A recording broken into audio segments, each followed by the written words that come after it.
know Joseph, and he said to the people, Pharaoh, look, the people of children are more and mightier than we. Come, let us deal shrewdly with them, lest they multiply. And it happened in the event of war. And they also join our enemies and fight against us, and to go up out of the land, exile. Therefore, they set taskmasters over them to afflict them with their burdens. Slavery. Then the king of Egypt spoke to the Hebrew midwives. What did he say? He said the midwives feared God and did not do as the king of Egypt had commanded. What did he command? When you do your duties as a midwife for the Hebrew women, see them on the birth stools, the rocks in which they use to bring birth, and if it is a son, you shall kill him. Infanticide. To find it, the last verse. So Pharaoh commanded all his people, saying, every son who is born you shall cast into the Nile, the river, and every daughter you shall keep alive. Sound familiar? Those words?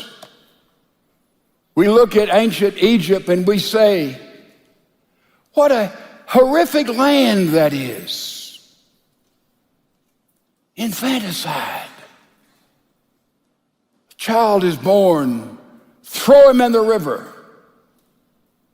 Can you imagine such paganism? Can you imagine such heartlessness? Can you imagine such racism? Can you imagine such extremity that went on in a land that did not know the Lord God and set about killing and destroying a people, putting down a people, eliminating a people, stagnating their growth?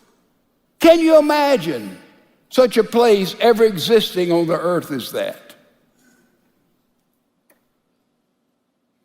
Egypt was a sane and sensible land, ladies and gentlemen, compared to the United States of America. Since 1973, Roe v. Wade was passed. In America, we have seen through abortion, which clearly defined is a child's murder in the womb of the mother. That's what it is. 63 million children have been killed in the place where they should be safer than any other place throughout their life.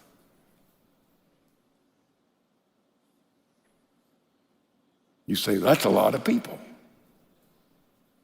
Of all the people who are being slaughtered in Afghanistan, all the people who are now being slaughtered in war, take all of this number and all of those who are victim of genocide in Nazi Germany, Adolf Hitler, all the people that Joseph Stalin murdered, all the people that Mao in China murdered through genocide, and add them to everything that's happening in Ukraine today, and 63 million that we have legally murdered in the mother's womb is a greater number than all of them added together.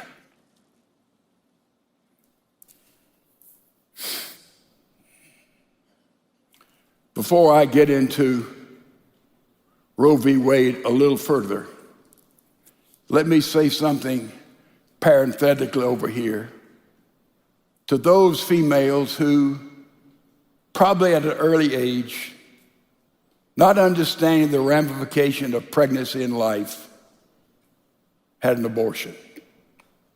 By way of confession and witness, when I married, I was a virgin. Even back in those antique days, I was not sort of one of the guys. That's a fact. Now, but if a girl, when say 14 or 15, had gotten pregnant, whether I was a part or not, and that girl would have come to me and asked for advice, and if at that time, which it wasn't, it was legal and reasonably safe to keep from that life being disrupted, I, a Christian, quote, Christian, end quote, in that area of immaturity, would have advocated abortion. That's my confession. So let me say that a lot of young people have given up the life of a child, an unwanted, an unexpected, undesired pregnancy, and they did not know what most of us know today, and they did not have the maturity to understand the sacredness of life. God forgives, God cleanses, and that was a mistake of the past. Let me say that without thinking I'm standing up here as some super pious clergyman pronouncing judgment of those who, at a young age, made a tragic mistake as far as God is concerned and as far as life is concerned, okay? And I will show you what's happened today in our world. We know there has been supposedly a leak from the Supreme Court that evidently a ruling will come down which Roe v. Wade will be overturned. As someone who is on the side 100% of life, I am thrilled and pray that will become a reality. Unapologetically. In the process of this, a group called CURE, in cooperation with the CDC, in cooperation with the African American pro-life group, they have presented a paper to Congress in this whole area of abortion, which is mind-boggling to me and is heartbreaking to all who know God and believe in the sacredness of life. Let me give you an overview of what has been revealed. Out of the 63 million abortions, 40% of those abortions, 19 million, have been African American children in the mother's womb. Of those 20 million, was there another Martin Luther King killed? Was there another Thomas Sowell killed?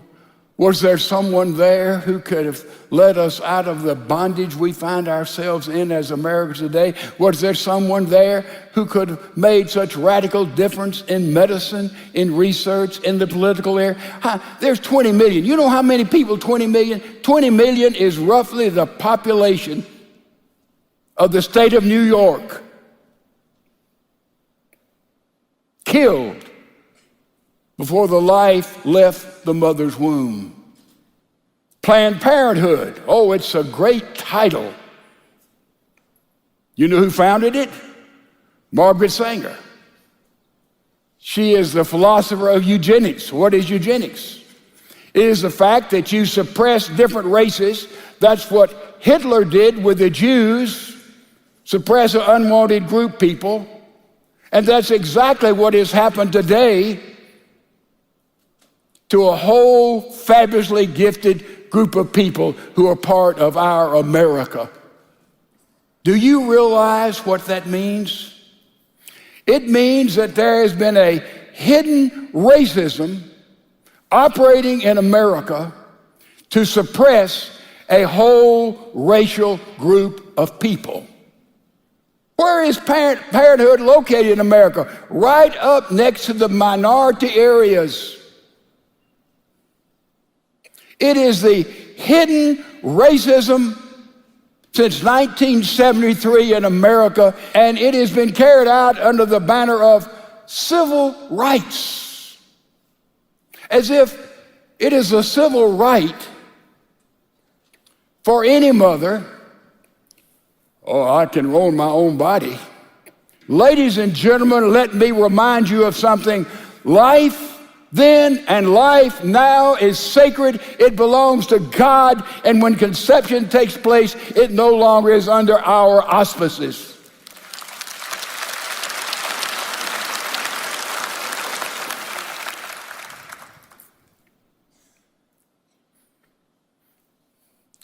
I didn't want to say this.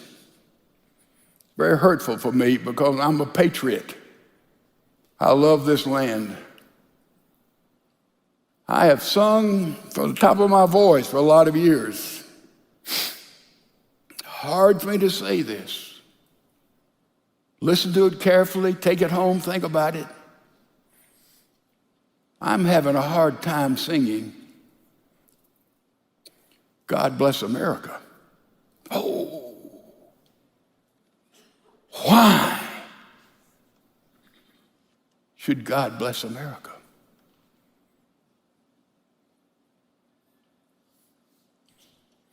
He has blessed us, and we used our blessing to exploit those who were most down and most needed a leg up and help and love.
That's an indictment upon you and me.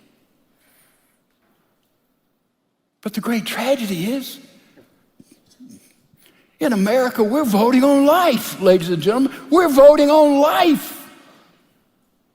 Human beings voting on life.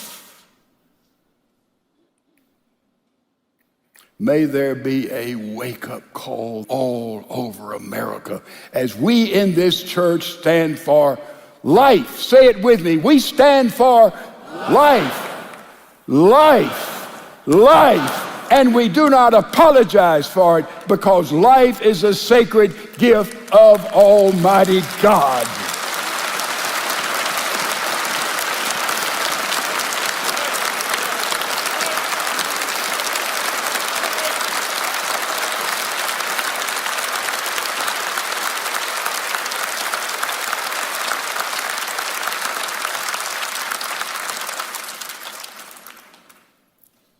What happened in Egypt? 5 heroines changed history. 5 women whose name, I dare say, most of us, even though our church people, would know only one of the names. 5 names. 5 names. You ever heard of somebody named Shiphrah? Ever heard of somebody named Purah? Ever heard of anybody named Jochebed? Ever heard of anybody named Miriam? Ever heard of anybody named Bithra? 5 women there in Egypt, when they were faced with infanticide, with slavery, with prejudice, with bigotry, because the Israelites were growing. They needed to be suppressed. Let's look at those 5 women rapidly. You're going to see 5 tremendous women. We don't even know their names.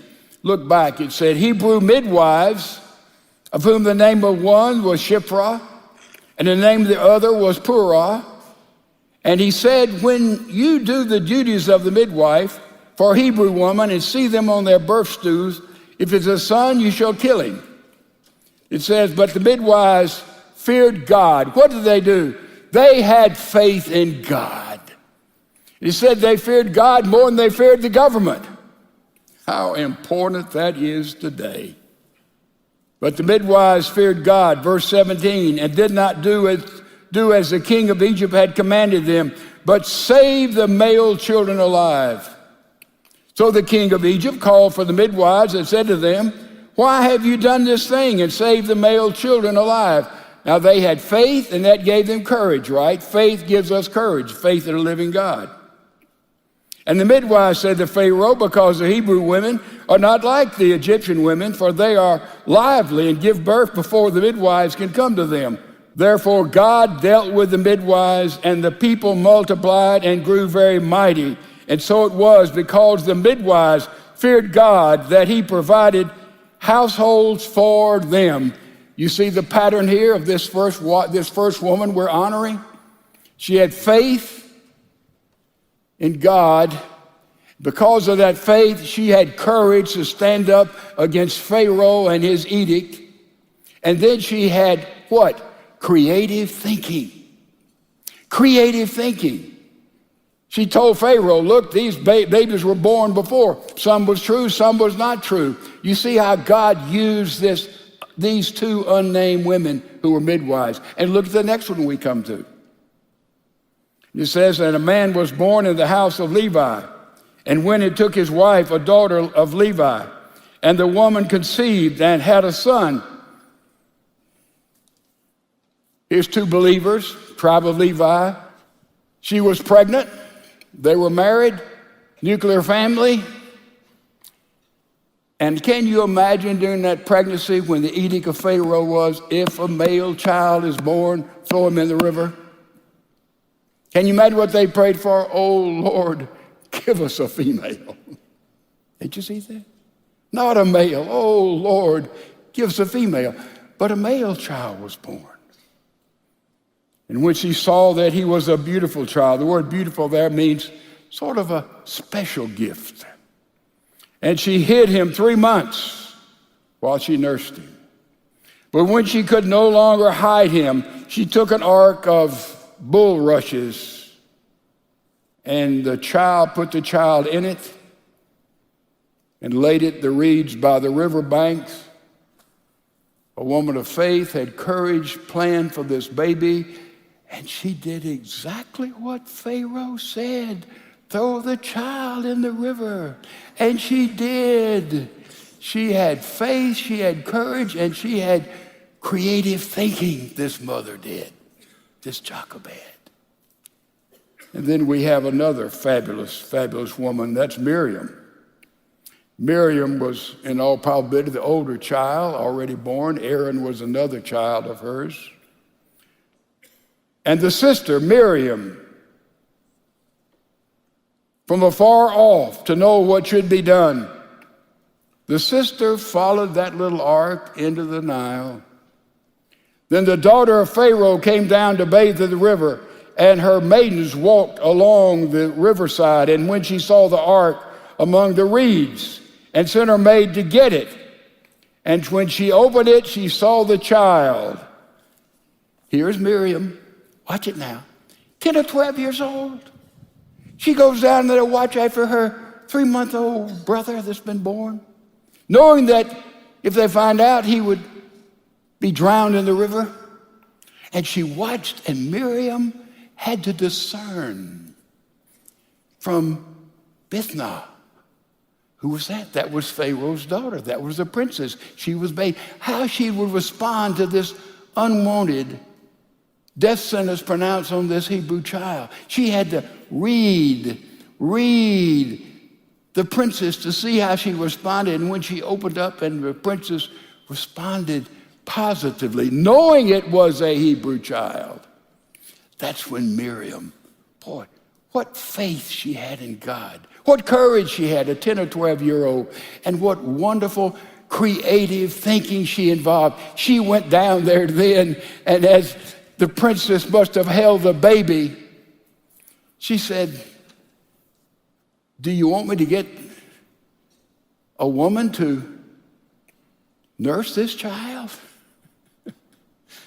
And Bethna, the princess, said, "Yes."